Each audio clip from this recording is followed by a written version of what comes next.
You do your whole head, you do your face. There's no, yeah, tattoos. Karen Madrid. That's a tough one. To the person though who said that young people today, they'd rather be smoking than doing household chores. So the young people I have seen, they do household chores in their homes. So I can't speak to everybody else, but I have seen some of my nieces and nephews maybe like, I don't know, being a bit messy and untidy, but generally they will come and offer when there's stuff being hosted at home, like to dish up, fetching plates, offer to wash dishes and things like that. So I can't speak for all young people, but I want to know if what was expressed is what you have experienced with your young person or young people around you. One says, afternoon, I'm listening from Lilongwe in Malawi. Then in the 70s, 80s, as growing young men, we never had a chance to go into our parents' bedrooms ever. Come now, these years, our children are the owners of our bedrooms in the name of checking whether our bedroom is clean and tidy. Aish, that's from Zulu Danny. I'm sorry, that is so funny. It is true. Things were strict about going into parents' bedrooms. I heard, though, my son at his party saying to his friends, let's go to my mommy's room and jump in her bed. I said, no such thing will be happening. You've got your own room. If you want to jump on the bed with your friends, go do it in your room. More of your voice notes. Afternoon. Well, I don't know so much about the youth of today, but back when I was a teenager, now that's about 20 years ago, I'm giving away my age, so I'm not telling you my name. I had my belly button pierced, and that was quite taboo at the time, so obviously didn't tell my parents about it.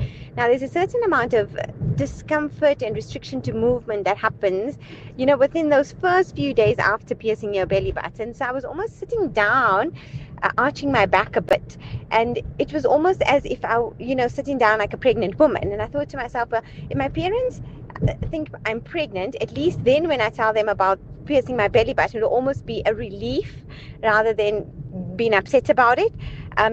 So I let that carry on for a while, but needless to say, my parents didn't ask me anything. I think more out of fear than anything else. And then a couple of months later, once it had all settled in and everything was okay, I told my mum about it. And turned out they were actually okay with it. They weren't too upset about it. I love the strategy. Like, let me let them rather think I'm pregnant because having a piercing is so much better. At least then when your parents are freaking out, you're like, no, it's just the piercing. Oh, no, that's fine. We were worried you're going to have a whole baby. Hey, Relebogile and the 702 listeners. Relebogile, what your mother did to you, I did to my daughter. Unfortunately, her ayo, she's overseas. Ning ning, hagir, wahlapa, unali belly ring. Aka butsisa, I just said, bring that thing, I latlhela kwa. Like, I don't understand, what is it with you?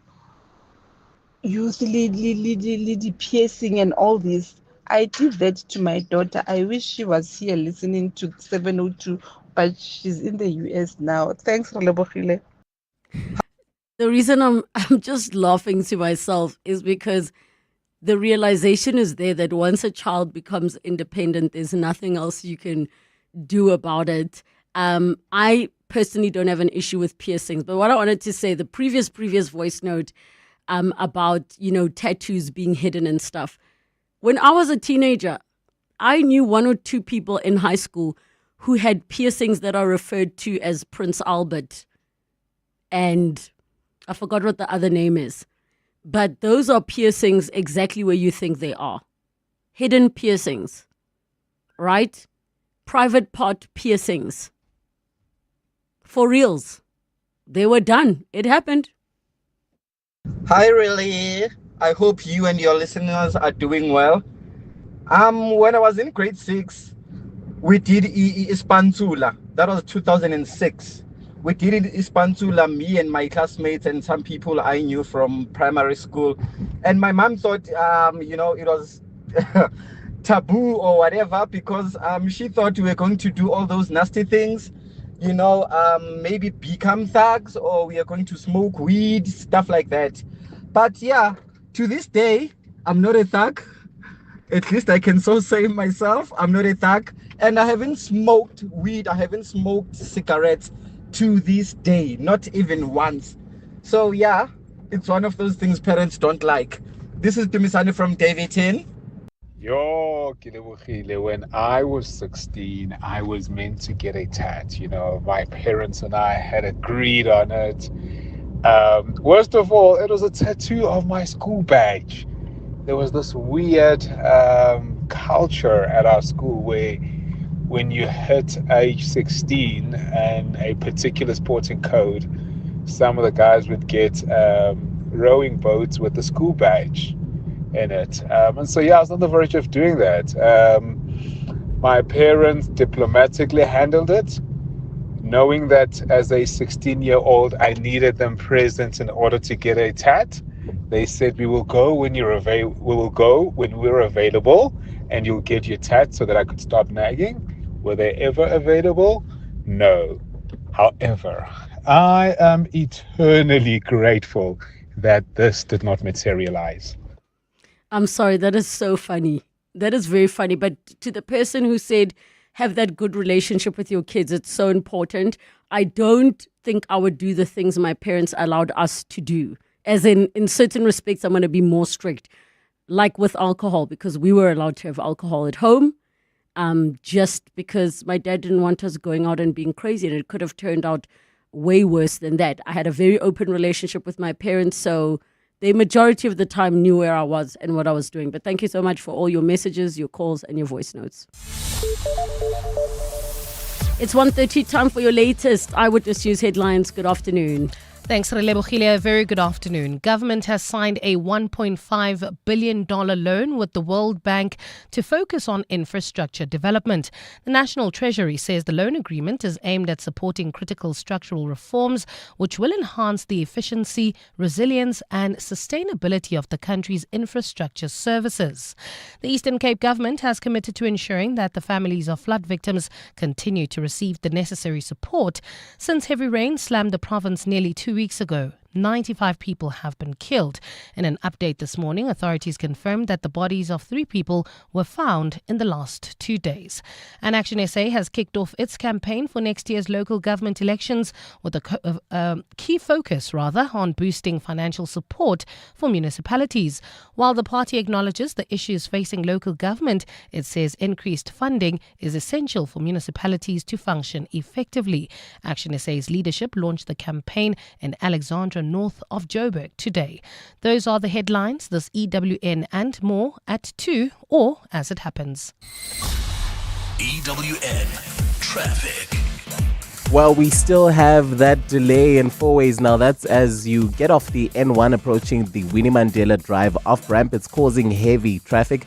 We've also got slow-moving traffic on the M1 traveling south around the Parktown area. Expect delays of around about 5 minutes. In Midrand, we've got a similar situation around the Buccleuch interchange on the N1 North, headed towards Samrand Road. Otherwise, we've got a number of traffic lights that aren't working. We've got some out on Malibongwe Drive around Leslie Avenue. We've got other traffic lights that are out on Winnie Mandela Drive. Pointsmen are on duty. Over in the city of Pretoria in Groenkloof at Christina de Wet Road and Eupheus Road, in Centurion at Roy Heskral Road and Eitzig Road, and on the R55 in Thatchfield. We've also got traffic lights out in North Riding at CR Swart and Malibongwe Drive, but you can expect delays there. Pointsmen are due to be deployed at around 2 o'clock. Be on the lookout for that. Otherwise, if there's anything that I've missed or you'd like to report any traffic problems, you can do so by sending us an X at EWN Traffic. There's more EWN on air, online, and on the EWN app. Bongani Bingwa, 702 Breakfast. Weekday mornings, 6 to 9. Named Jenna. This is the first direct aggression by the U.S. on the Islamic Republic since its founding in 1979. Am I correct? Yes, correct. So how did we get here? That's a very good question. There's no evidence that Iran is working towards a nuclear weapon or even has intentions of doing so, at least until 2 days ago. The IAEA report has made that clear, and remember that Iran is the most inspected country in the world by the IAEA. Bongani Bingwa, 6 to 9. On 702.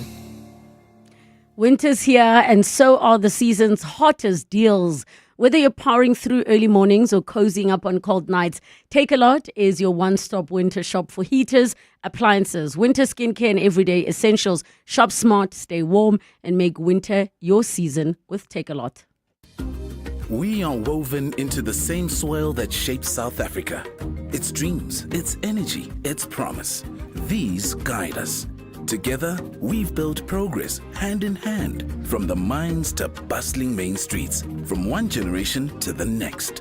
With communities, government and partners, every initiative from healthcare to education, youth empowerment to entrepreneurship lights the way forward. Because we don't just mine minerals, we mine possibility and progress with purpose.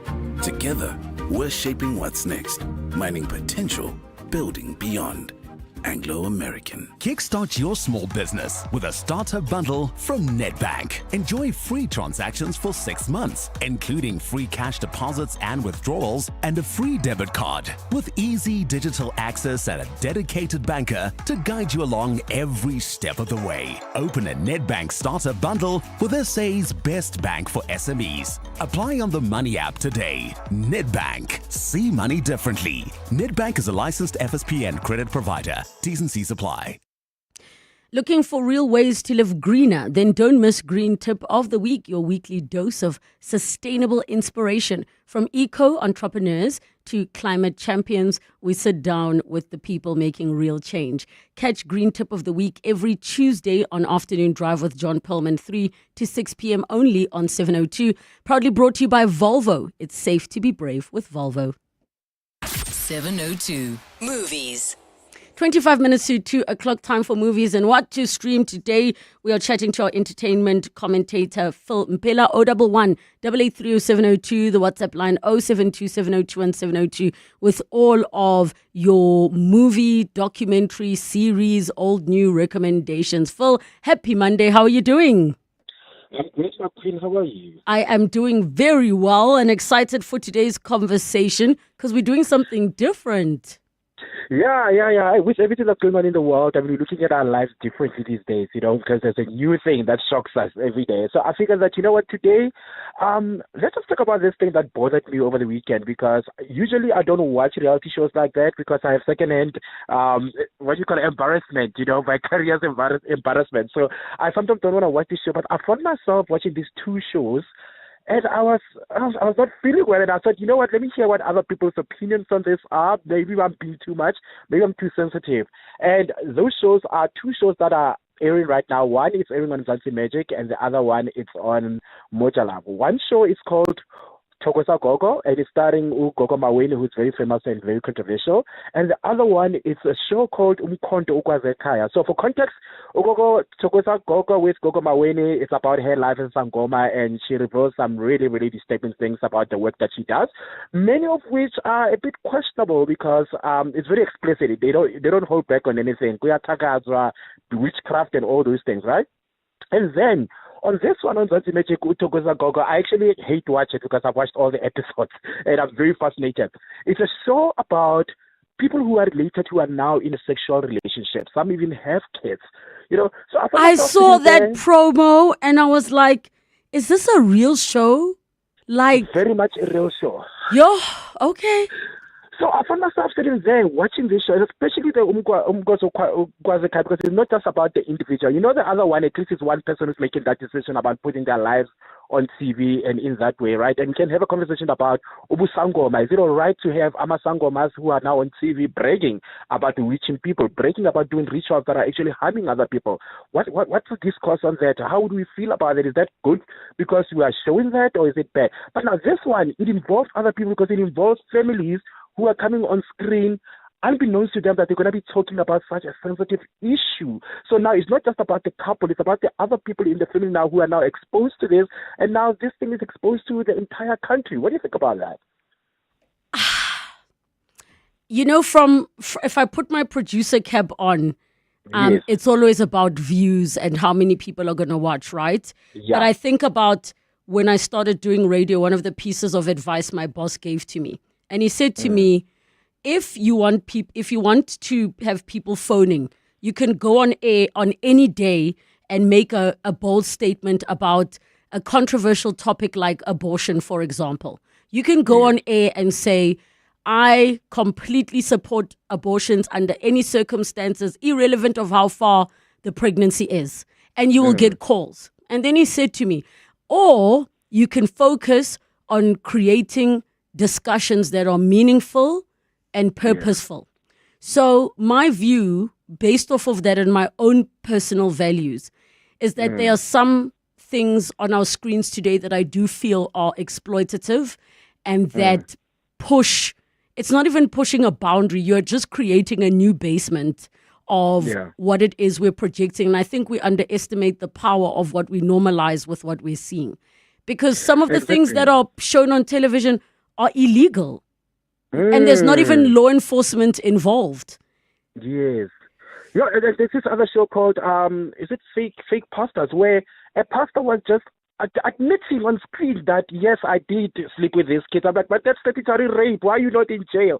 But here's my thing, though. You are right. There's a legitimate conversation to have, and there's a legitimate point to be made about the fact that we say, if we don't see these things, then we cannot really have a conversation about solving them. I get it. So somebody might come and say, hey, when we are hiding these things, then they will continue happening. So the people need to know that these things are happening. That's why they are on screen. But I think you put it more succinctly than I would have put it, because I was just perplexed and shocked because I didn't know how to feel, because I'm at that stage in my career and my life, maybe because I'm older, where I've accepted that I'm not the target market for everything. I'm not going to be... And you see with what you're saying, right? Yeah. You see with what you're saying. For me, my only thing would be to ask this question. If we are putting out certain content that reflects things that are happening in society, right? Yeah. What are we doing about it after the fact? Are we putting it out just for people to watch? Or after the fact, are we now doing something about it? Because I think that's where the level of being responsible comes. Are there disclaimers on the screens? Are there helplines on the screens to say, if you are dealing with X, is there support that is done not just for the people in front of the camera, but the people behind the camera that are shooting this content? So that would be my question is, okay, if we don't scrap certain content because we need to reflect what's happening in real life, what happens after the fact? What is the duty now that you've put it out there? It can't just be responding to BCCSA complaints. Yeah, absolutely. So the conversation should continue, guys. Hit us up on our socials. Call in right now. Send your messages, because I'm interested to know what other people think about this, because I am conflicted and I don't know where to sit on this. I know what my personal beliefs are on what's wrong, whatever. But like I always say, I'm not the target market for everything, and not, in my opinion, I'm not the gospel. So we move on, right? Yep, and the one we're moving on to, I've seen snippets, and I'm too scared to watch it, which is the Astro World tragedy. And I'll tell you why I'm afraid, because you know now I saw some snippets of interviews, the realization of how bad this thing was, and that to this day nobody's held accountable scares me. But yeah, share your views there. Listen, you are absolutely right. We are talking about the Astro World tragedy, which is a Netflix documentary that is part of the series that they do there called Trainwreck, right? This is about the incident that happened in 2021 where these young kids went to go see a very famous rapper's concert. But yeah, there were 8 kids that passed away there. The youngest, I think, was like 9 years old. And so this documentary covers what happened subsequent to that and actually explaining what happened and led to the actual accident. So you've got interviews with survivors, paramedics, and festival staff, just unpacking what happened. But I think you hit the nail on the head there by just saying that it's a very difficult documentary to watch because of what happened beyond that, because it feels like a lot of people are still not held accountable for what happened there. And especially when you watch this documentary and realize that some of the things that happened there were actually avoidable. There is a scene in there, not to spoil for everybody. I put it out on my Twitter, when there's this young man who stands on top of this rail and screams, "Stop the show, people are dying." That is such a gut-wrenching moment when you see it on the screen, and it's like halfway through the thing, so you've already, accumulated this shock. By the time you get to see that boy say that, it's just one of those. But I think it's important that people watch it, because you know, and watch it with the kids as well, because sometimes when you're a parent and you tell your child, you know what, I don't feel like you should go there because this thing, I've seen the reports on how these kind of things happen. Do your kids think that you are just a party pooper, you know, you are a downer, you are a Debbie Downer, you don't want them to have fun. You know, sometimes it's important for them to see this and realize that sometimes manyukhuza as umzali wakho. This is what I'm trying to protect you from. But yeah, that's Trainwreck, the Astroworld Strategy, is available right now to stream on Netflix. Okay, we've got another one from Netflix. Yeah, on the same series on Netflix, the Trainwreck series, there's a documentary that is very, very interesting to watch. It's called Mayor of Mayhem. Yeah, so this is about a politician in Canada who became a mayor of in Toronto. And I'm laughing because, yeah, this is one of those documentaries where you are just going, Joe, because it's silly. So think of Trump before Trump, basically, you know. So this mayor, he's a very charismatic. He's loved by many because he actually does the job that, you know, the officials have not been doing. So he gets elected into this position to come and solve the problem. And he's a people's people, you know. He's the kind of mayor that you can pick up a call and call him to come and help you with your trash outside, and he will be there within a sec, right? However, there's a side to him that is just chaotic, and it's a mess. So go watch it. You will enjoy it. It's a very interesting documentary. I certainly enjoyed watching that, and it's called Trainwreck, Mayor of Mayhem. It's available on Netflix to stream right now. All right, then we've got on Prime Video Rom-Con. Yeah, look, there's not much to say about this. I think the name says it all. It's called Rom-Con, and you know, with a thing, a tagline that says, "Who the F is Jason Porter?" So if you know anything in the past 3 years, 4 years, you probably have heard this term before. Yeah, it's romantic scam. If you know anything about romantic scam, this is a documentary about that. So this gentleman has been scamming women. So I think the difference from this one and the Tinder swindler is the age thing. So this guy was specifically targeting women of a certain age, you know, divorces and people who have reached like a certain age in life where they're not really out there, like they would not be at a club or a restaurant. Some of them he finds on the internet, but the lady who is the lead of the narration of the story, her name is Eza.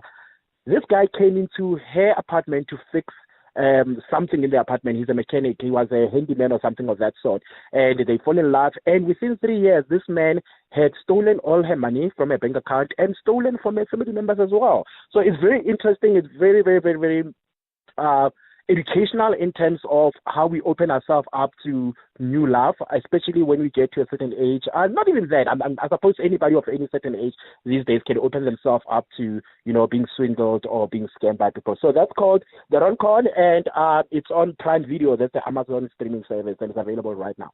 Then the final one, the Diddy. Yeah, the final one, we are breaking the rules again today. The final one, we are getting slightly away from television. But anyway, guys, people watch YouTube or TV these days, so I'm not really veering too far away from the norm. So I've been following the Diddy case in different spaces, you know, from the documentaries on TVs, from the YouTube channels that I'm used to, like your TMZs and all that, right?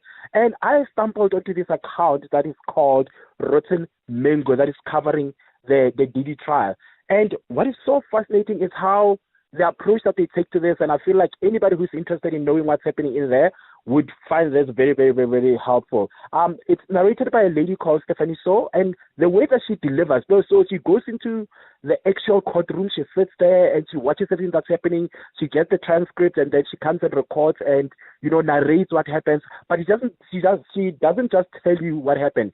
She actually tells you what was said, how it was said, the mannerism, what was Diddy doing when this was said, and all of that. It's very fascinating. Trust you me, if you just watch one episode, you'll get why I'm hooked on it. So it's called, the YouTube channel is called Rotten Mango, and it's available on YouTube. Go watch it. Or if you can't find Rotten Mango, just search for a lady called Stephanie So. She also does true crime videos there. She's a very, very, very interesting narrator, and I'm not surprised that her channel has blown up, and I thought maybe let me just plug my people and you guys will enjoy it too. I absolutely love it, Phil. And yes, YouTube forms a part of things that we do stream. I wanted to ask you, is there something you're going to be tuning in for tomorrow on Showmax? No, you know what? Of all people, I wanted us to watch. No. I wanted to watch and actually have a conversation about that. No. Let's not do that. We do it next week Monday after we. As long as you don't forget to tune in, I'm gonna remind all the listeners. Yeah, you remind them. But you better tune in. Thank you so much, Phil Mpela, on today's movies and what to stream. John Perlman. Weekday afternoons, 3 to 6. So we know, Mr. Mamabolo, that things have been in quite a sorry mess in many provinces, and obviously that would be specific to the institutions located in those provinces. As we reach the end of June, has anything improved, or are we still in crisis? Well, we are still in crisis, and the reason I'm saying this is that you would recall that we were owed 44 million. That 44 million has now been reduced to 20 million. These are just not figures. They represent struggling small businesses. John Perlman. 3 to 6 on 702. Nedbank Business Ignite on 702 is looking for a small business owner that talks a big game and delivers even bigger results. So if you are a small business that consistently dares to innovate, expand and better your bottom line, you could walk away with 200,000 Rand cash and a 200,000 Rand advertising package. So enter on igniteyourbusiness.co.za. Then every day this week from 6 a.m. catch 702 Breakfast with Bongani Bingwa to find out if you're a finalist in Nedbank Business Ignite on 702. T's and C's apply. Nedbank, an authorized FSP and registered credit provider. Change is an unannounced visitor. It can derail you or delight you. It's pushy, inescapable, intriguing. Change is motivating. Change is action. Change has places for you to be. Change is opportunity. We always have our door open to it. For over 3 decades, we've been committed to seeking out the best investment opportunities for you, wherever they may be. 91. Investing for a world of change. 91 is an authorized FSP. Volksfest deals are back. Get a free upgrade to the Polo Vivo Life when you buy a new Polo Vivo and pay 0% deposit. Get more features at no extra cost. Buy it now and only pay 3 months later. Offer valid only through Volkswagen Financial Services. Looking for something sportier? The stylish T-Cross is yours from just 399,900 Rand. These Volksfest deals won't last. Visit your nearest dealer today or visit vw.co.za. Step outside of the everyday and into a dream. South African Airways flies direct to Perth 5 times a week, opening the gateway to all that Western Australia has to offer. From sun-drenched beaches and ancient landscapes to world-class wine and wildlife, Western Australia is ready to amaze. Book your flight to Perth now at flysaa.com or contact your travel agent today. SAA is ready to take you where wonder lives. 702. Travel. 9 minutes to 2 o'clock. This travel feature is brought to you by Standard Bank Private. Live wealthier with Africa's best private bank, as voted at the 2025 Global Finance Awards. On today's travel feature, we're joined by travel correspondent Gabby Brondani as we talk about the rise of the slow winter getaways in Mzansi. Gabby, thank you so much for coming through. Happy Monday. How are you doing? Happy Monday. I'm fantastic. Thanks. And you? I am so well and excited to hear about the different places that are winter friendly. So let's kick off. Awesome. So with this growing trend, we're basically swapping rush for the recharge. And it's actually becoming quite a growing trend, particularly from a domestic and local travel perspective. So what is slow travel? It's pretty much intentionally taking your time from a travel perspective. It's quite the opposite of the tick the all boxes holiday where you think of, oh, there were all these landmark sites that we need to see, and you're generally hopping from one thing to the next. Slow travel is the complete opposite of that. Think fewer tourist traps, more real connection, not only with nature, but with people, with the communities within which that you're traveling, and also with yourself. It usually includes road trips, train journeys, or a lot longer stays in smaller towns, villages, or at the countryside. So the ideal is to basically stay in one place longer, get to know the rhythm of that village or that city or that community, and just prioritize well-being over sightseeing. So that's pretty much slow travel in a nutshell. And I feel like many people would be for slow travel. Not everybody wants to have like an itinerary of doing 7-10 million things and rushing to different locations. So let's look at some of the amazing destinations for slow travel in winter. Yeah, so we're actually really spoiled for choice within South Africa from a slow travel perspective, especially in winter. So Clarence in the Free State is always such a popular destination. It's not nicknamed the jewel of the Eastern Free State for nothing. It's surrounded by sandstone mountains and golden fields. The perfect slow getaway if you're interested in hiking. The Golden Gate Highlands Park is fantastic. Enjoying slow pub lunches. There are beautiful cozy cabins throughout Clarence. You've got very cute little art galleries and so many unique little stores that you can visit. So Clarence is really one of the most popular and such a great option from a slow winter getaway perspective. Okay, then you've got Hogs back in the Eastern Cape. Yes, Eastern Cape, one of the most beautiful provinces with so many hidden gems that you really need to explore.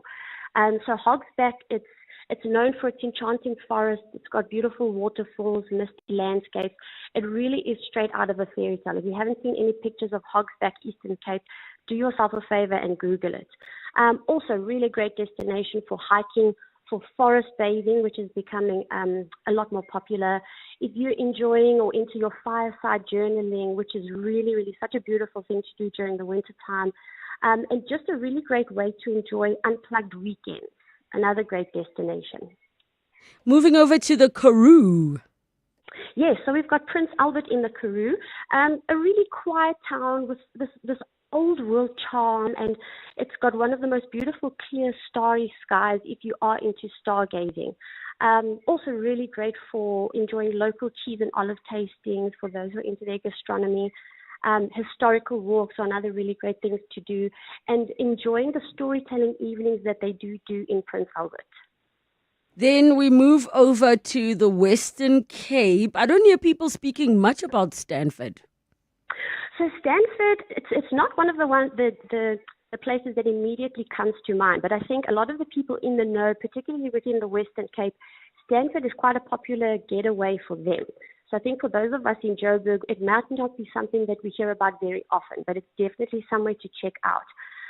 You've got your wine farms, your wildlife, but without the crowds, which is something that's quite enjoyable. You've got river views. It's great for kayaking, also for slow food dining. If you're into bird watching and farm stays, Stanford is a really great place. One that I went to often driving to the Kruger National Park or school camping trips, Dalstroom in Mpumalanga. Yeah, so a lot of us in Gauteng might be a little bit more familiar with Dalstroom than Stanford. South Africa's fly fishing capital, unofficially. You've got your crisp mountain air, your log fires. It really is one of the most magical places to visit in winter. It's great for trout fishing, for whiskey tasting. They've got some really incredible reading nooks that you can enjoy. If you enjoy long walks, it's such a small, quaint, beautiful town just to have a really, really wonderful slow getaway. And as you've mentioned, it's not that far from Joburg if you're doing a little bit of a road trip. Then if we are talking about these slow getaways, winter getaways, what is one tip that you would like to leave all the listeners with? I would say to choose your accommodations that encourage rest. So think fireplaces, think big bathtubs, mountain views, or farm stays, preferably without any TV, if you're brave enough for that. Yes. Places like Airbnb, Free Stay, or local guest houses, they really have some beautiful rustic options. So yeah, choose your accommodation and try to spend at least a few days there if you can without hopping around too much. So yeah, that would be my top tip. Gabby Brandani on today's travel feature. Thank you so much for joining us. Living wealthier starts with expanding your income so you have more to invest. At Standard Bank Private, you can enjoy UCount rewards, the cheapest Forex rates from Shift, and exclusive benefits and discounts on banking solutions and travel. So, come live wealthier with Africa's best private bank. Apply online at standardbank.co.za. Standard Bank is an authorized FSP and registered credit provider. T's and C's apply. Beyond politics. Diddy, I'm not going anywhere. It's honest conversations with politicians and newsmakers on Polytricking with Sidi Madia on EWN. It gets heavy. Even in losing the election in Polokwane, people regret Zuma. They don't regret not backing Mbeki. Me, I don't regret nothing. Because he gave people a sword to stab him with. Yeah. It gets personal. There's a tendency to paint the entire GNU with the whims and the feelings of the DA at any particular moment. It is not a fact. It gets to their truth. If you check the videos, it started coming like organically on the ground. Random leaders of the FF Children's Command saying, no man, this Floyd must go away. You call him VBS Floyd, don't you? Yeah, it's VBS Floyd. Why is Julius Malema not VBS But the Malema? president was cleared by parliament, guys. Hold on. Yeah. You're defending even Floyd Shivambuni who's in the EFF and VBS. Suddenly it's VBS Floyd. No, I never defended. Catch a new episode every Wednesday on PrimeMediaPlus.com. Polytricking with Sidi Madia on EWN. On record, in touch, in tune, and independent. Experience the passion, drama, and elegance of Carmen with Mzansi Ballet at Peter Torin's Monte Cassino Theatre from the 11th to the 29th of June. Get ready to be mesmerized. Mzansi Ballet is a dance company that identifies and cultivates young South African talent. The company brings together these emerging artists with seasoned professionals to create performances that authentically convey South African stories while respecting the cultural and historical aspects of classical ballet. Get your tickets now at Web Tickets or Pick and Pay. 702 listeners can enjoy a 50% discount on top-tier tickets for Carmen by simply entering the code 702 at checkout. Every day I'm hustling. It's our reality as business owners. And it's good to know that there's someone out there who takes care of the business that makes the business. Gotta love My Way Business Insurance. Saving big on premiums with 24/7 emergency services, plus My Business Assist with marketing, legal, and labor advice services. Visit myway.co.za or dial 0860 64 64 64 and get a quote today. My Way is a licensed non-life insurer and FSP. T's, C's, and standard rates apply. My Way. Live your way. Welcome to the Chamberlain Hotline. Press 1 for heaters, 2 for expert DIY advice, 3 for deals hotter than your geyser. Or press 4 for all the above when you visit your nearest Chamberlain for our famous for warming your homes promotion. Get everything you need to make winter warmer from the 19th of June to the 6th of July, plus 10% off chamber value paint mixing and a free hot chocolate while you wait. Chamberlain, famous for hardware since 1903. In the next hour of the show, Dr. Chris Smith, get your science-related questions in. It's 2 o'clock. This is EWN.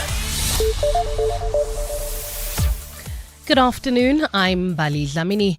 Government has signed a $1.5 billion loan with the World Bank to focus on infrastructure development. National Treasury says the loan agreement is aimed at supporting critical structural reforms, which will enhance the efficiency, resilience and sustainability of the country's infrastructure services. Lindsay Dentlinger reports. The National Treasury says this latest partnership with the World Bank marks a significant step towards addressing South Africa's low growth and unemployment.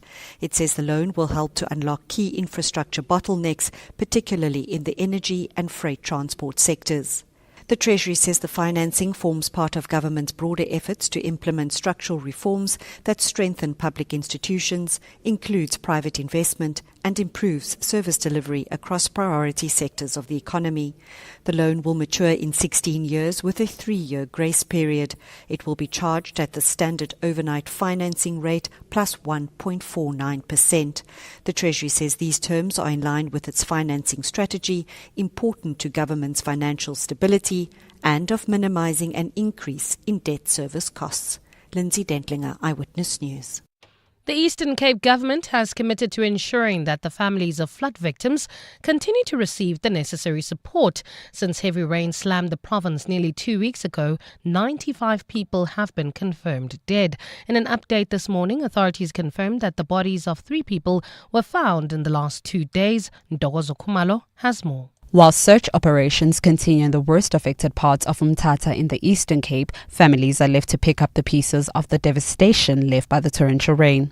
The provincial government says it is providing financial support to the affected families. This support comes from the different government departments, including the Department of Education, which is contributing financial support of 5,000 rand per deceased learner. Other private donors have also contributed to aiding the affected families. Ndogozo Khumalo, Eyewitness News. To this now, the Department of Agriculture is prioritizing monitoring the movement of infected cattle in its fight against the outbreak of foot and mouth disease.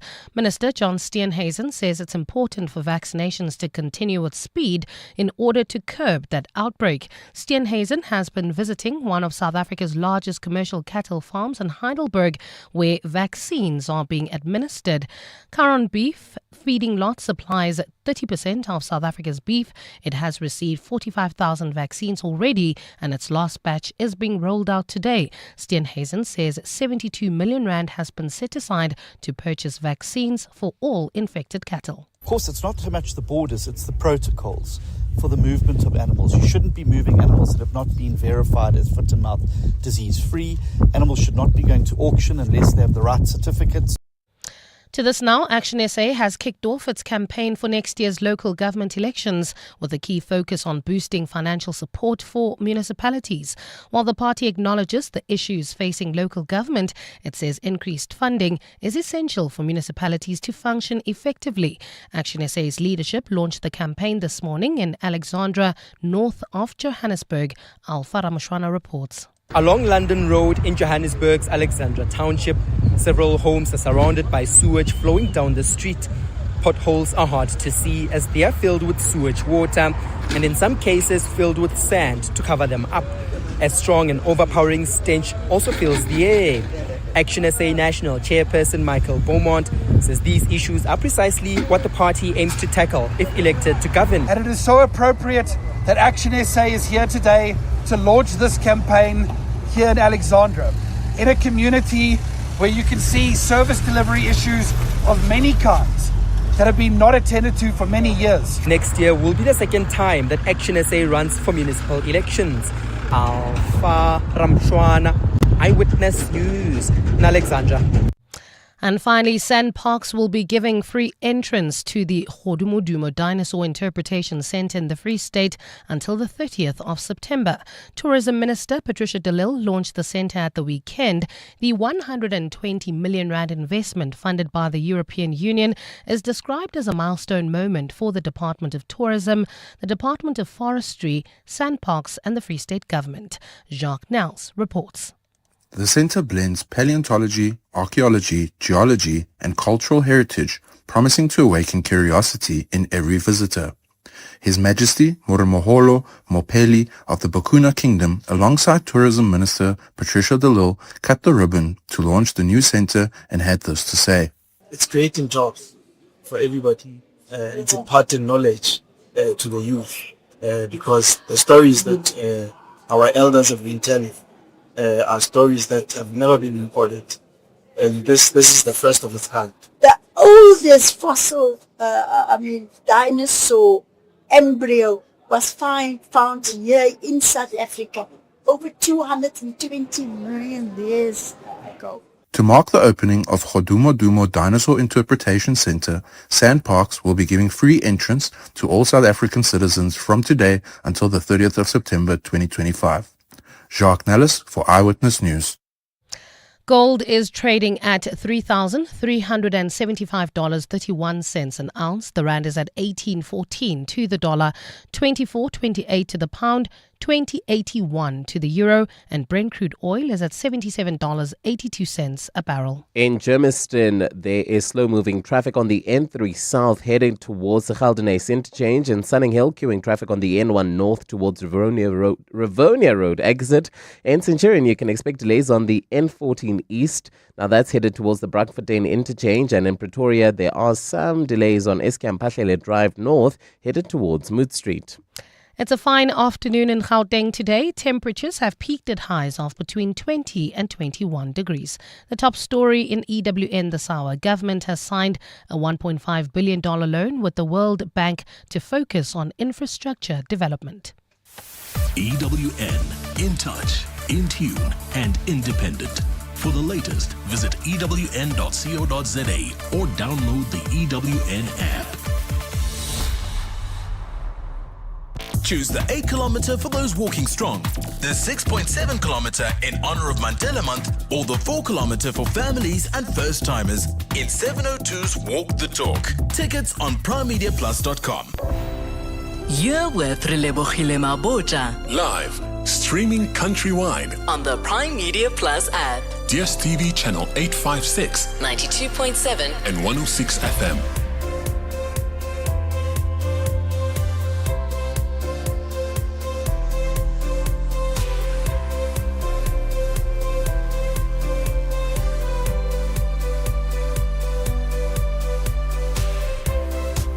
8 minutes after 2 o'clock, the second and final hour of 7:02 afternoons with me, Relebogile Mabotja, and we're going to jump into quite a big conversation in this hour that we started off with as we observe Youth Month, and that was around teenage fathers, some of those unspoken experiences and that invisible side of being a parent that is a teenager. Especially from the boys' perspective, if this is something you have experienced, want to hear from you. We'll be joined by Andrew Gekai, who is a social worker at Andrew Gekai Counseling and Coaching Services. And then we wrap up with the Naked Scientist as Dr. Chris Smith comes through to answer all of your science-related questions, which you can already start to get in. 011 883 0702, SMS us 31702. Tweet at Relebogile M at Radio 702 using the hashtag 702 afternoons and the WhatsApp line 072 702 1702. Parenting and Parents on 702. Parenting and Parents time, and today we continue to observe and recognize Youth Month and all the various challenges faced. We're talking about teenage fathers and that invisible side of teenage parenthood, especially because often when these conversations are had, it focuses and centers around the mother and the teenage girl. Is this something you've experienced? What did you learn? What did you observe? What would you like to share? Or maybe it's a parent of yours that went through this. 011 883 0702, the WhatsApp line 072 702 1702. We're joined by our guest for today, Andrew Gekai, who's a social worker at Andrew Gekai Counseling and Coaching Services. Andrew, welcome to the show. Thank you so much for joining us. Thank you so much, Relebogile, and good afternoon to your listeners.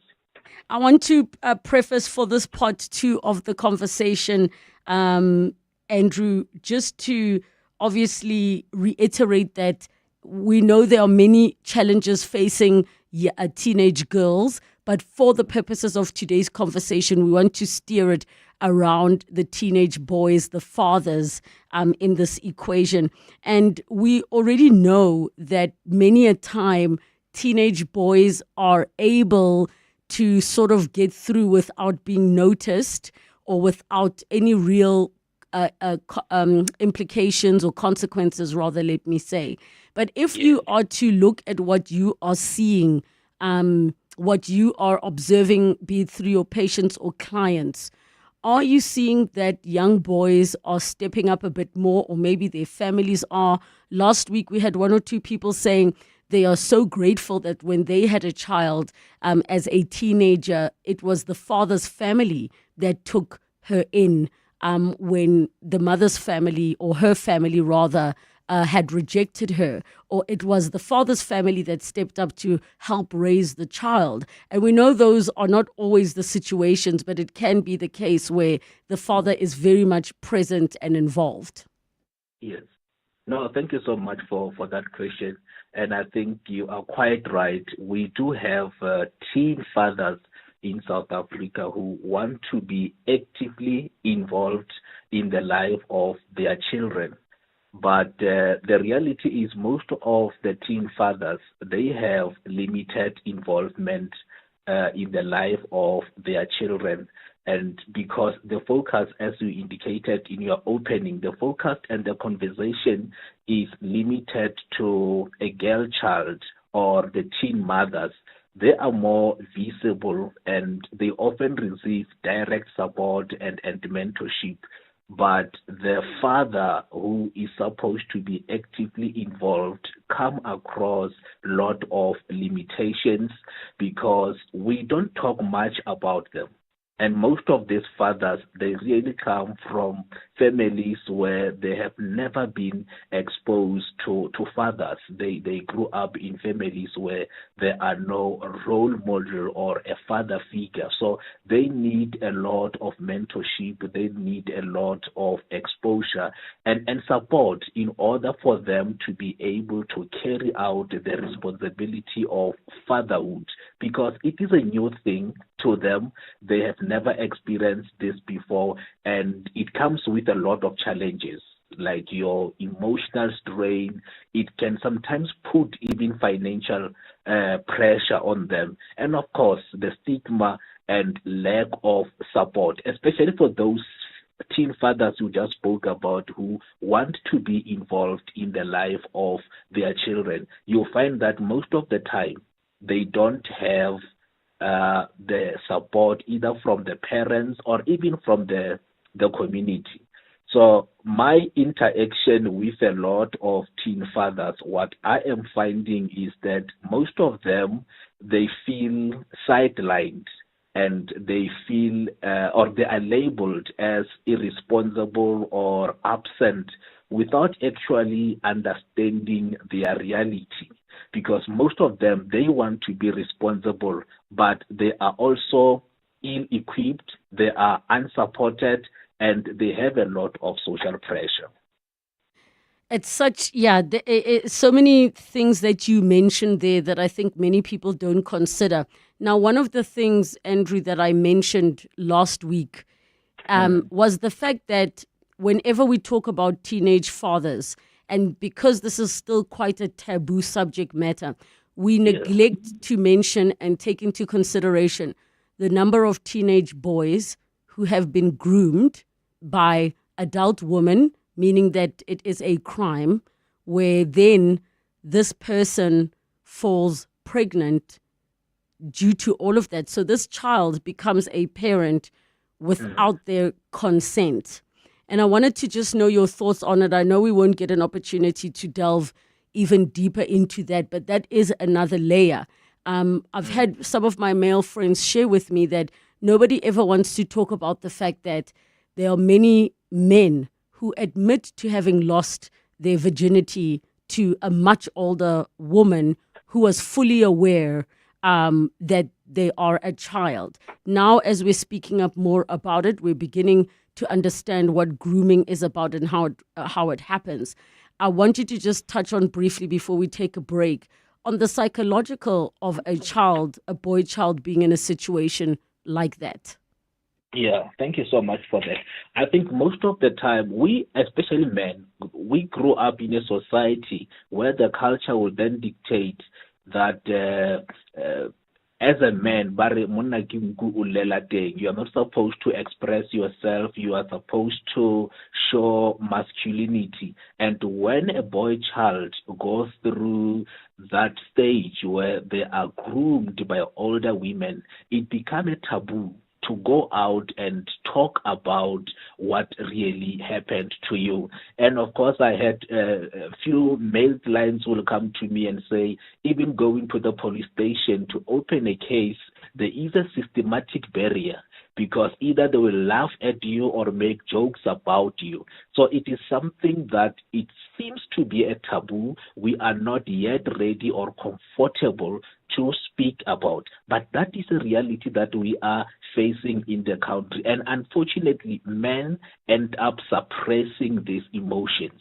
And we know that emotions cannot be suppressed forever. They will show up later in life as aggression. They will show up later in life as uncontrollable anger management, and then we find ourselves having a generation of angry men, and instead of focusing on what could be the cause of this anger, we are focusing and punishing their behavior, not realizing that beneath the behavior there is a cry that needs to be heard. There is a voice that needs to be heard, and instead of listening to that voice, we are busy crucifying the behavior, and the behavior is just a symptom. The problem is beneath the behavior, what is the problem? All right, we're going to take a break. Andrew, thank you so much for that one. Your calls on 011 883 0702, the WhatsApp line 072 702 and 702. Were you or are you somebody who was a teenage father? What were some of the experiences that you had? Or maybe you became a father not even being aware. What were the consequences on your life because of that? 011 883 0702, the WhatsApp line 072 702 and 702. Hey, Paul, what's the rush? I'm off to SARS. I want to check if I'll be auto-assessed. No need. If you're auto-assessed, SARS will send you a notice between 7 and 20 July. So I just wait for the notice? Exactly. If you get the notice, check it. And if you agree, you're done. Disagree, file using e-filing or the SARS Mobi app. If you don't get the notice, file from 21 July. Make tax matters your priority. Go to sars.gov.za and say goodbye to queues. SARS, at your service. Looking for your next car? We Buy Cars makes it easy with over 10,000 vehicles available for sale. Whether it's your season to upgrade or downgrade your vehicle, We Buy Cars has what you need with over 10,000 vehicles for sale. You'll find a variety of cars, bakkies, bikes, boats, trucks, and more sold at incredible prices. We Buy Cars also offers convenient finance solutions through South Africa's most trusted banks, which you can easily apply for online or even in store. Plus, they have insurance solutions, warranties, service plans, and more, providing everything you need under one roof. So whether you're trading in or simply selling a vehicle, get an estimated offer within minutes online or at any We Buy Cars location nationwide. The entire process is quick and seamless. You can even sell within a day and get paid on the spot. When you're buying or selling, We Buy Cars offers a fast, simple, and reliable process. So visit webuycars.co.za today. We Buy Cars is a licensed financial institution. FSP number 24337. T's and C's apply. Checkers XXL Savings is on with the XXL Jackpot competition. The more SA swipes, the bigger the prize. Plus, save on Jungle Oats 1 kg or Instant Oats 750 grams, any 3 for 99 Rand. And Jacob's Kronung or Gold Instant Coffee 200 or 230 grams for 139.99. Remember, simply buy any 3 participating products, swipe your extra savings card and get a scratch card to enter the competition. Deals valid until Sunday at Checkers. You could smash that snooze button for the 7th time. Or you could grab the new Berry Blue sports drink from Relebogile and get moving. Blue has never tasted so good. Bursting with bold berry flavor, packed with electrolytes and vitamins, and free from colorants. Relebogile sports and power drinks. Let's move. The Money Show. Weekday evenings at 6. The International Continental Hotels Group saying this week it believes South Africa is underserved when it comes to luxury hotels. I do believe in what they're saying because we have projected that we need to grow our tourism numbers from international inbound perspective to more than 15 million by 2030, and therefore there will be a market. And I think we are a future destination. Shafiro Chifengwa is the CEO of the Tourism Business Council of South Africa. The Money Show on 702. Let's walk the talk. The Money Show with Stephen Grootes is brought to you by ABSA CIB. ABSA is a proud lead sponsor of B20 South Africa 2025. ABSA is a registered FSP. Your story matters. 702. Let's walk the talk. Parenting and Parents on 702. 21 minutes after 2 o'clock, and we are continuing our conversation in our Parenting and Parents feature on teen fathers. This is part 2 on the invisible side of teenage parenthood. Feel free to tune in to primemediaplus.com or download the app if you would like to hear part 1. And we're joined in this conversation by Andrew Kekai, social worker at Andrew Kekai Counseling and Coaching Services. We take your calls on 011 883 0702 and the WhatsApp line 072 7021 702. If you had the experience of being a teen father, we're specifically speaking about the young boys.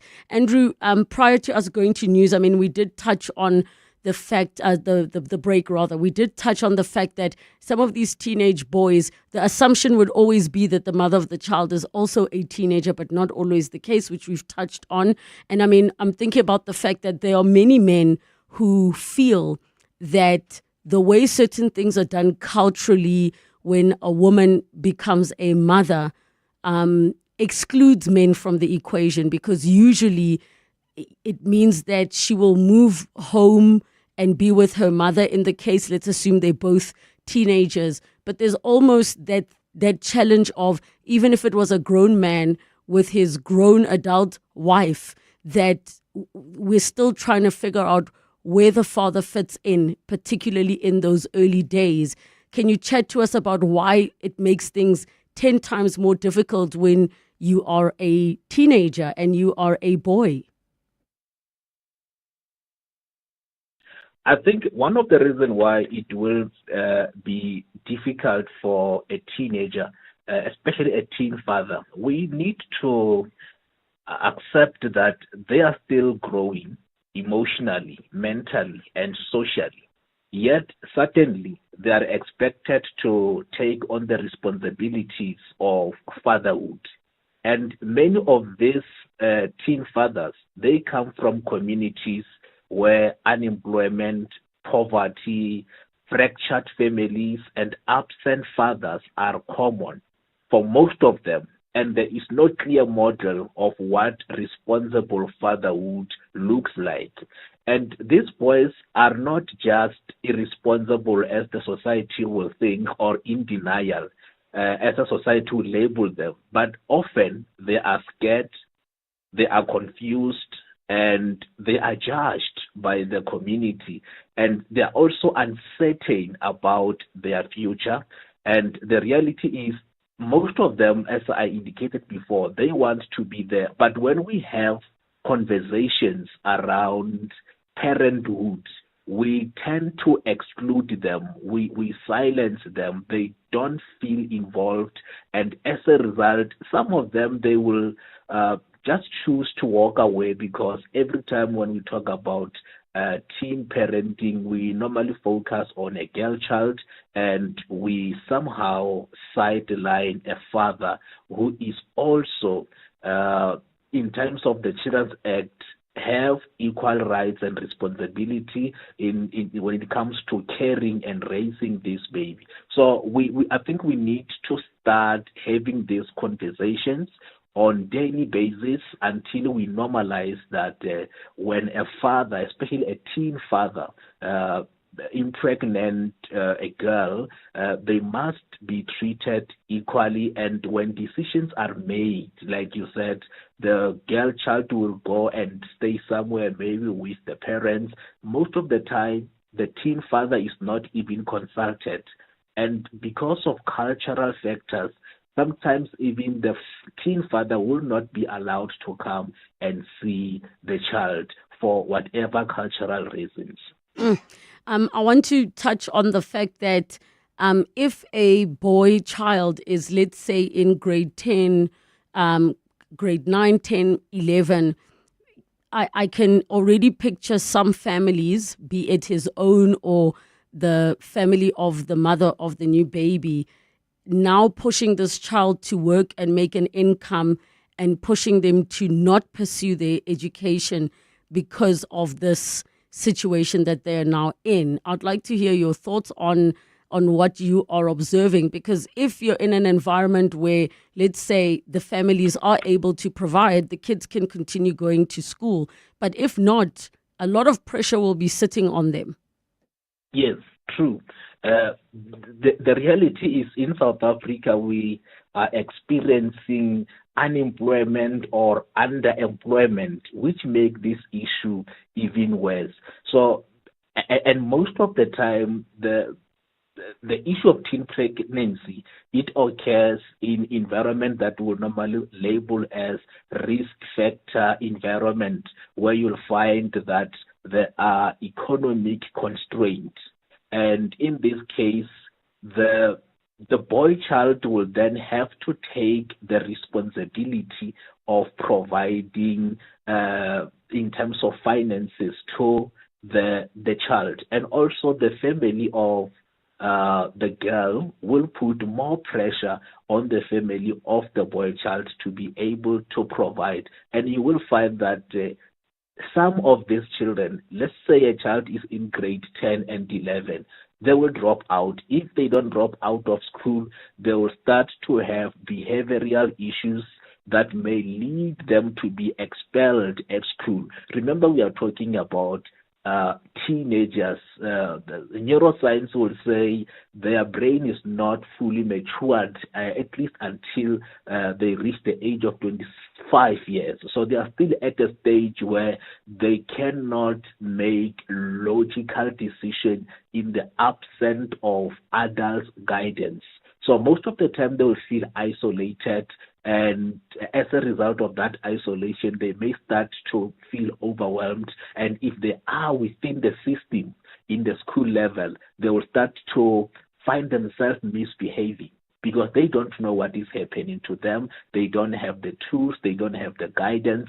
So they will misbehave until maybe the school decides to file for expulsion, or they may even try to drop out. But even if they drop out, chances of them finding employment are very slim because of the youth unemployment that we are facing as a country.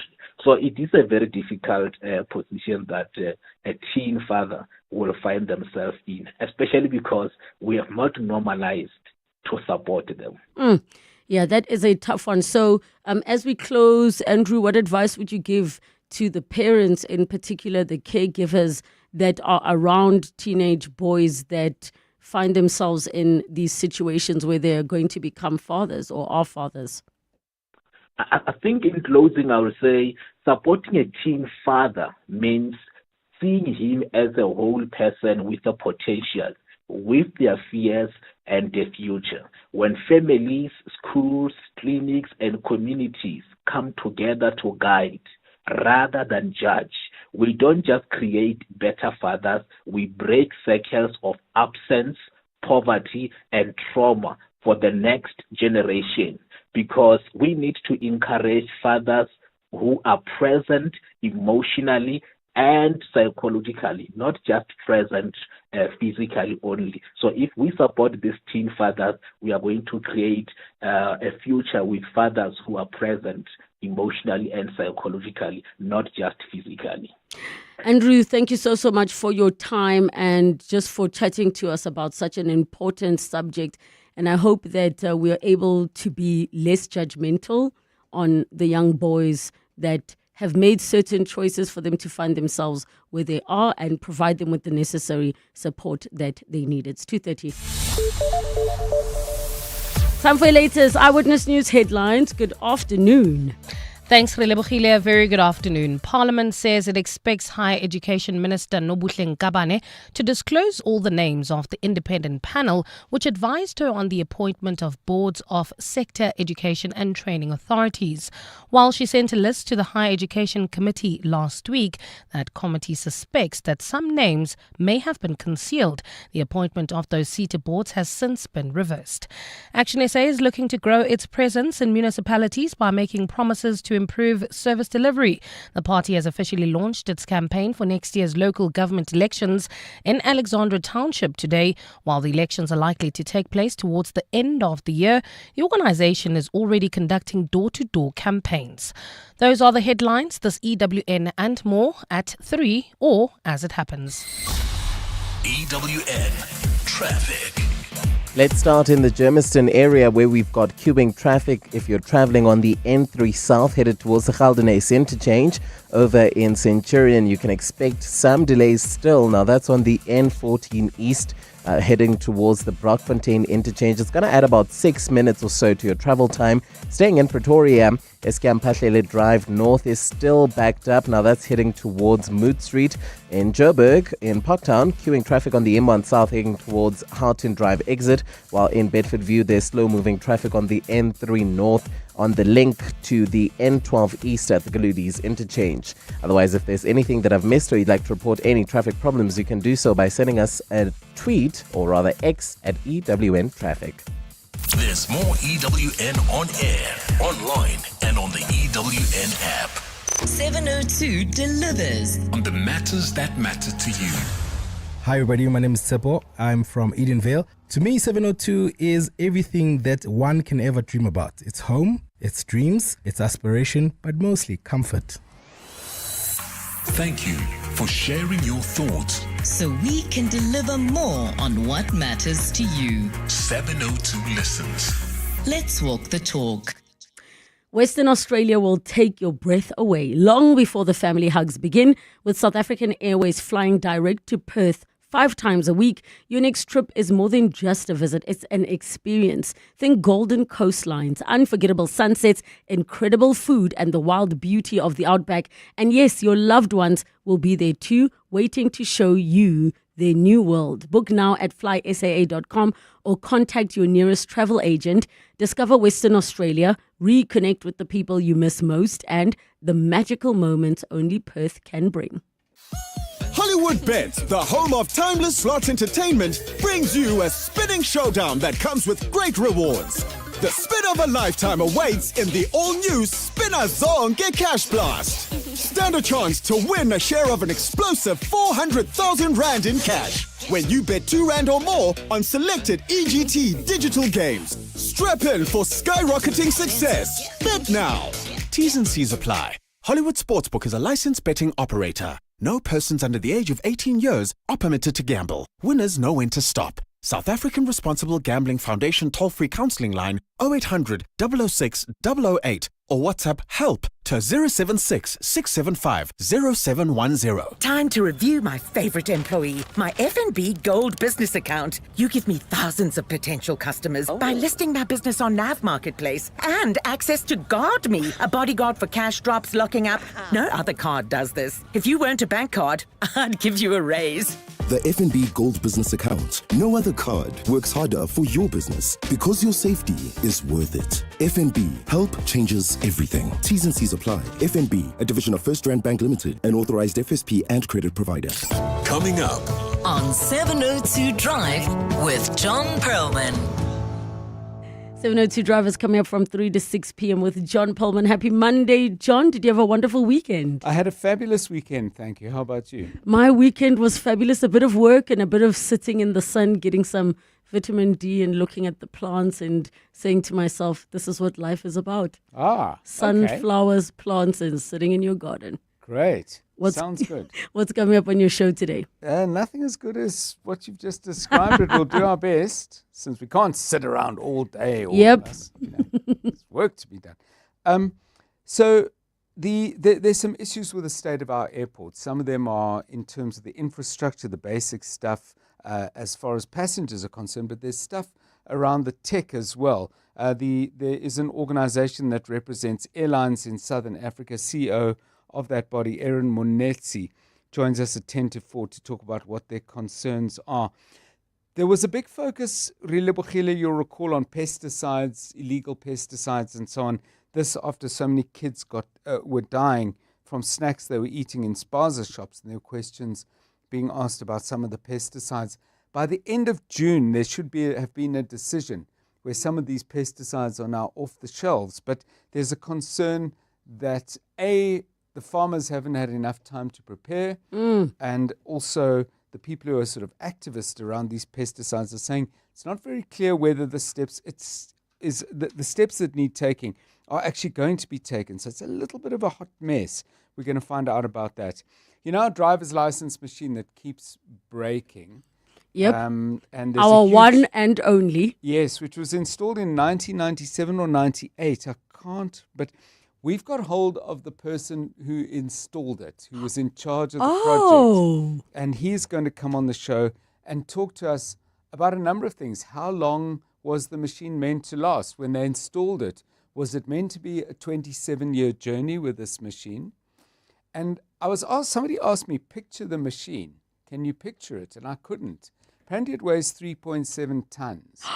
I imagined something that kind of looked like, you know, those office printers and photocopiers. That's exactly what I thought, imagined. But just much bigger. Oh. Yes. Yeah. So when you said, listen, why don't you just drop it off at Dave says he's got the spare part. He'll fix it. No, 3.7 tons, not that simple.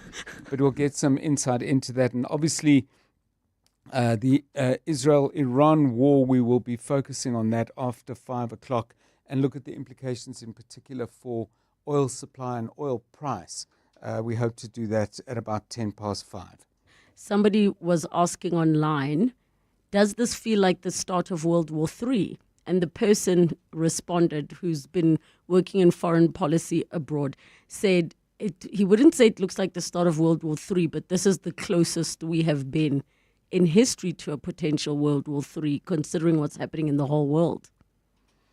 Yeah, I wouldn't have an expert answer on that. What it does seem to me is that at the moment it's very much in a particular region.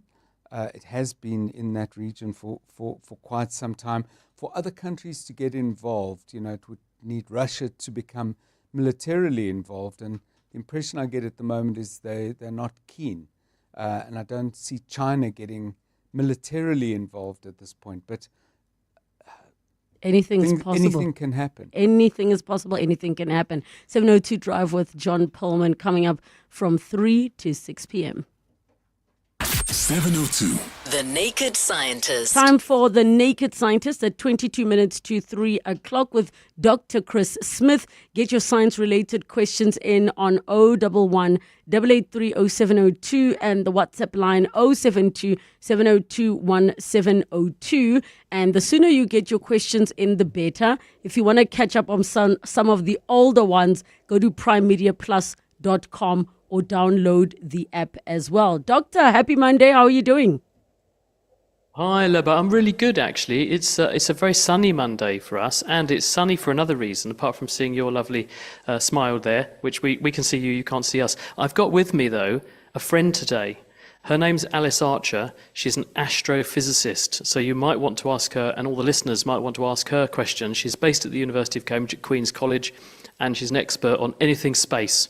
So maybe today will be our space special. Who knows? Maybe today will be our space special. Now, Doctor, I can see myself, but if you do want to turn your video on, I will be able to see you.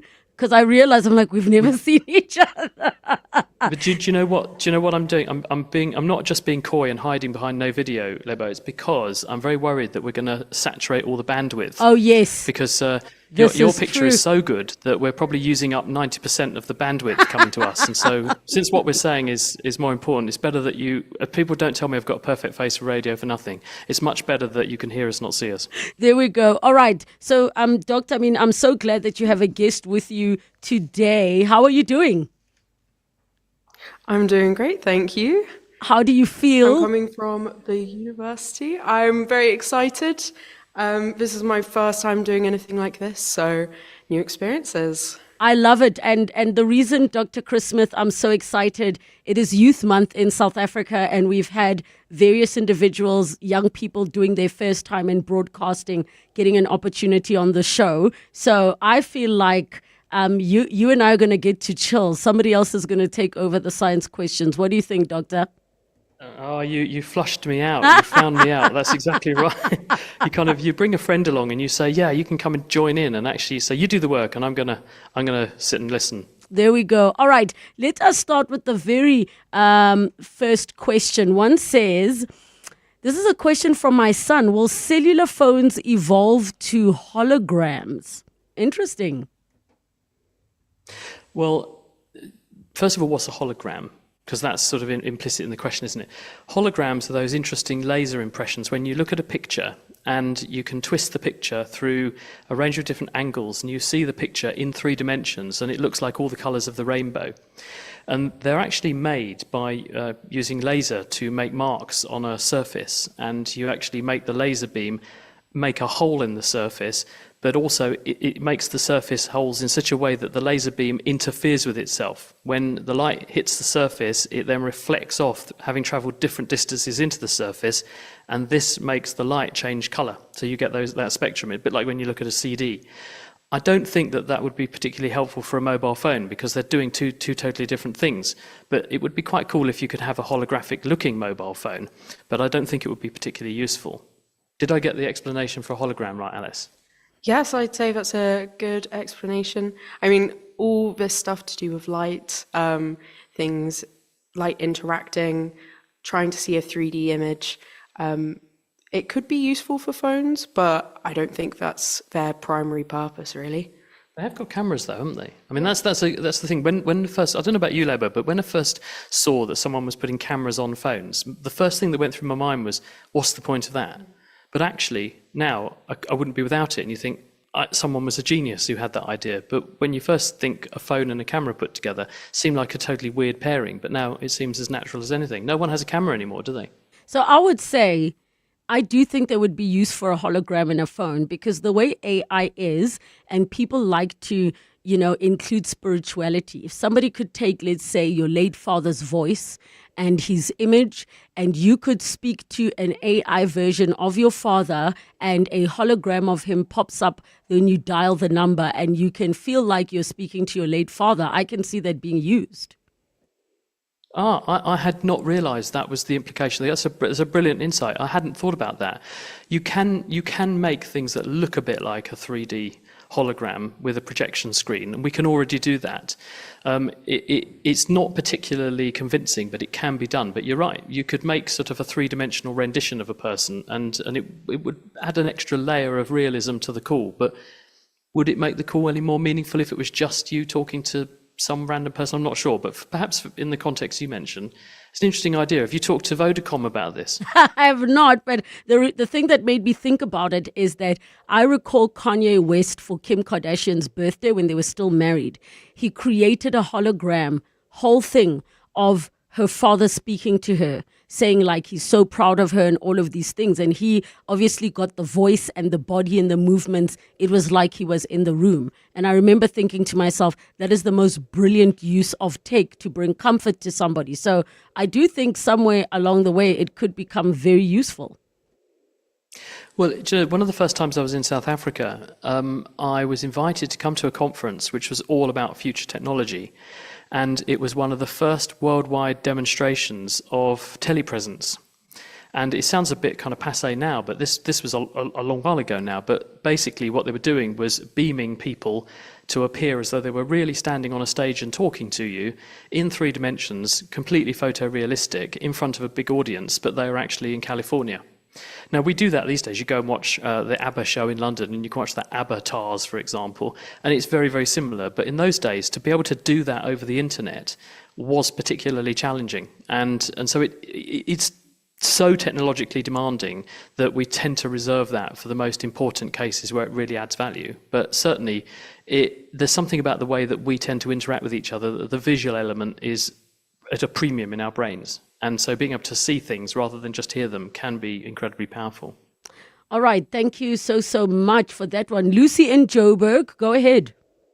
Yes, good afternoon to you all. My question is for Dr. Smith to find out whether there's any more advancement on the treatment of macular degeneration other than the stabilizing injections, e.g. maybe stem cells. I don't know. I'll listen in. Thank you so much. Macular degeneration, I'm not clear on what that is, Doctor.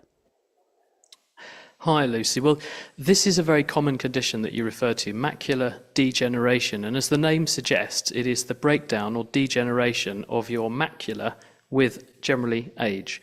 The macula is the part of the retina, which is the light-sensitive sheet at the back of your eye, that is the most sensitive part of the retina. It's the region of the retina where if I'm reading a book, watching the television, or staring at someone's face across the room, I'm using that bit of the retina to convert the light waves from that person's face into brain waves my brain can understand.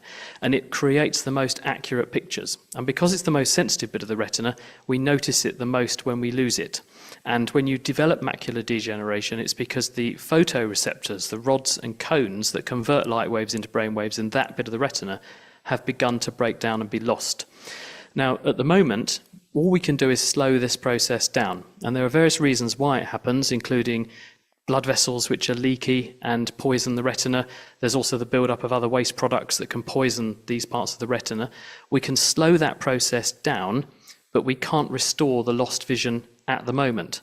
But watch this space, because scientists are now developing prosthetic devices, implants for the retina, which use a range of different techniques. But one approach is that you can implant these structures into the back of the eye, and they are light sensitive, and they send electrical signals into the optic nerve directly. So they can rebuild the picture, which is beginning to be missed from the visual world. So that's one longer term approach. It's much more in its infancy.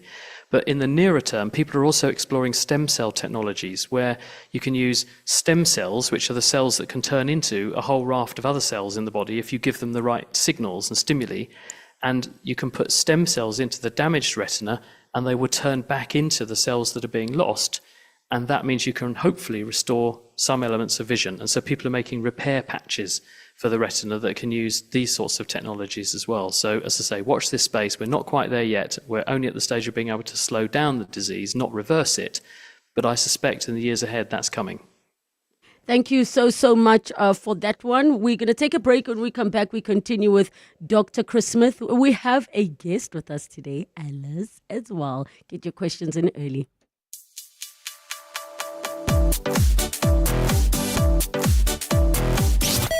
Need the right tools to run your small business? With Nedbank, you get the latest Visa, MasterCard, and Amex accepting card payment device delivered to you within 48 hours. Enjoy getting your payments straight into your Nedbank account on the same day. Plus, you could get 100% back on the purchase price of the device. Apply on the Nedbank Money app today. Join the bank that's best for your small business. Nedbank, licensed financial services and registered credit provider. T's and C's apply. We are woven into the same soil that shapes South Africa. Its dreams, its energy, its promise. These guide us. Together we've built progress, hand in hand, from the mines to bustling main streets, from one generation to the next. With communities, government and partners, every initiative from healthcare to education, youth empowerment to entrepreneurship lights the way forward. Because we don't just mine minerals, we mine possibility and progress with purpose. Together, we're shaping what's next. Mining potential, building beyond. Anglo-American. I'm so worried about Michael. Every day he comes home wanting to be something different when he's big. Monday it was a pirate, Tuesday a surgeon. We bought headphones for his DJ phase, books for his teacher phase, and 1 million soccer balls for his Ronaldo phase. Honey, I'm home! I just picked up these flippers and goggles from the crazy store. I'm going to be a marine biologist. Michael, you're an auditor. The Crazy Store. Hey, you never know what you might find to bring out the kid in you. 702. The Naked Scientist. 10 minutes to 3 o'clock. We continue with the Naked Scientist. Your science-related questions, 011 883 0702, the WhatsApp line, 072 702 1702. Doctor, there is a question here that says, is there any scientific explanation for street light interference? I'm not really clear what they mean by street light interference. Do you know, Alice, you had a street light interference? I have no idea what that is. As well? I'm not quite sure either. Could it be flickering of streetlights or kind of superposition of light? We're wondering if it might be when you see a car going down the road at night and it's illuminated by streetlights, the wheels appear to speed up, then stop momentarily, and then the wheels sometimes appear to be going backwards.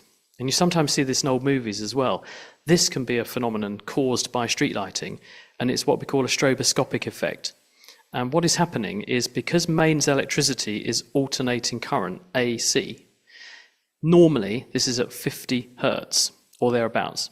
And that means the cycle goes positive, negative, positive 50 times a second. So in other words, the light is going on and off 100 times a second.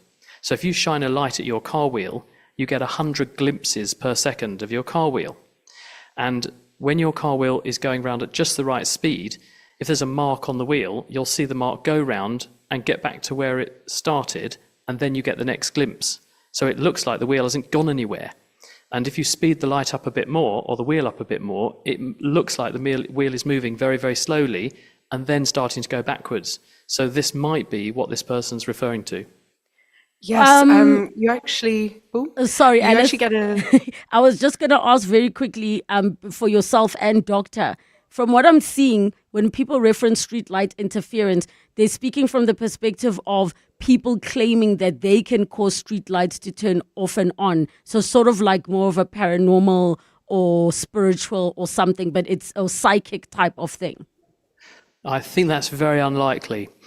There are detectors on robots, like traffic lights, where you can detect the presence of vehicles. And sometimes these detectors are cameras above the lights. Sometimes they're in the road. You can have a coil in the road that can detect when a big vehicle lands there, and it changes the lights.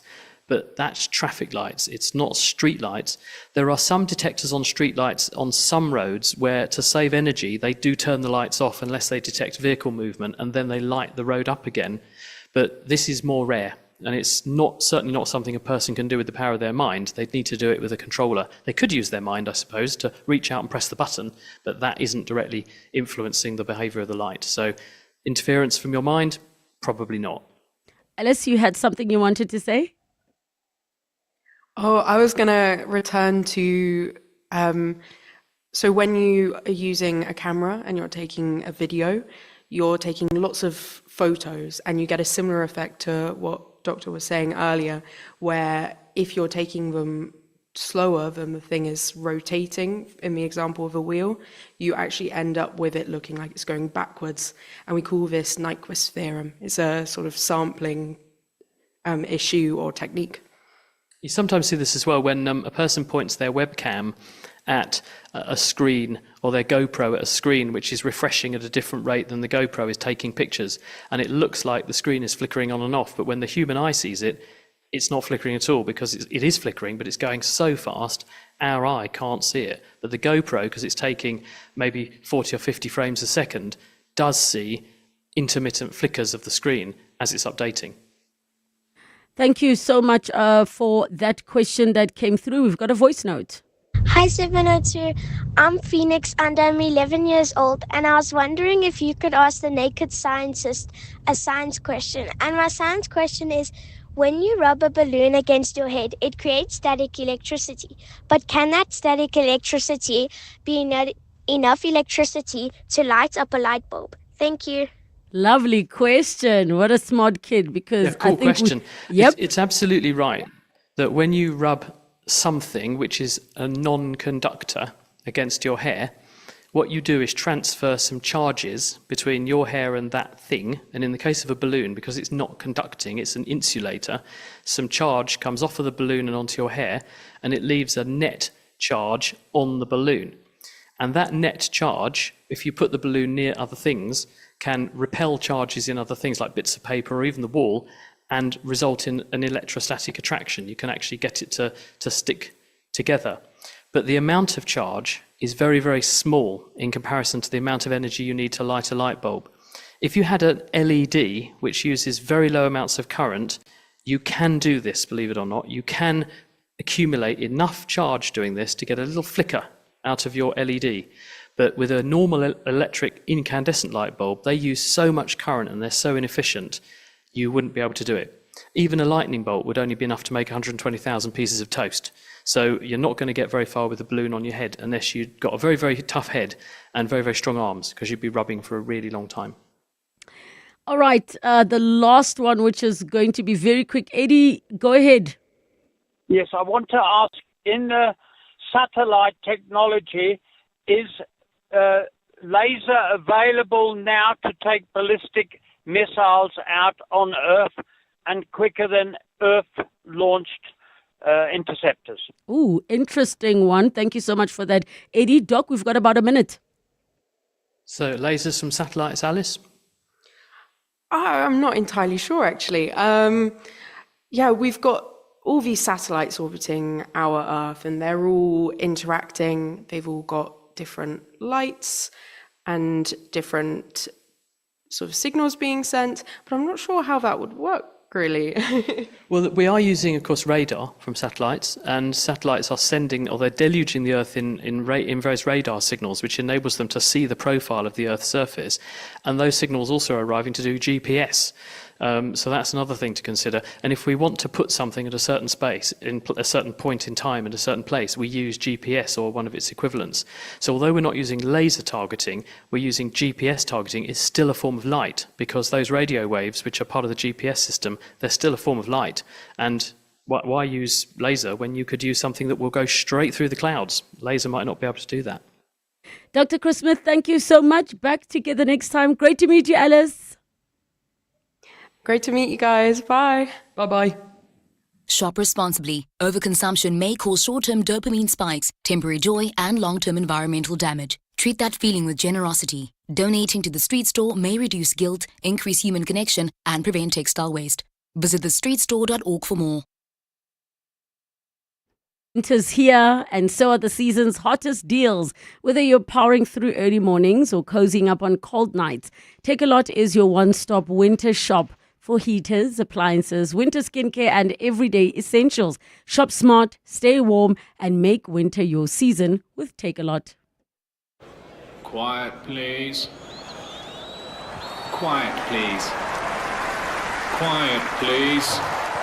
With 50% off on limited Tennistown tickets, no wonder Amex card members are so thrilled. Enjoy a world-class tennis experience at Monte Casino between 11 and 13 July 2025. Buy your tickets for Amex Tennistown online today at howler.co.za for the Championships Wimbledon experience with the Mzansi advantage. Tennis is better with Amex. Relebogile is on X at Relebogile M. As we close up the show, I wanted to share with everybody that this is our last week of our Youth Month Thursday takeovers. Our email address for the show, if you have not had an opportunity, and we do see your messages that have come through for those of you that want to be news readers, that want to be traffic presenters, that want to be news writers and readers as well. We've already had those opportunities on the show. Now for the big one that is coming up this week, and that is for the role of a talk radio host. We are, when I say we, I'm saying the team and some of the management in the building are going through all of the demos, and I want everybody to get in a final opportunity to send through if they thought that their time was up. And the email is 702afternoons@702.co.za, 702afternoons@702.co.za. That is also the same email we use for features like Belief Matters, masterclasses, and all of the interesting things that you want to share with us, want us to cover. You can also include your book club recommendations there to 702afternoons@702.co.za. We're back tomorrow. It is 3 o'clock. This is EWN. Parliament expects a CETA board issue to be concluded soon, and vaccinations continue to curb the foot and mouth disease outbreak.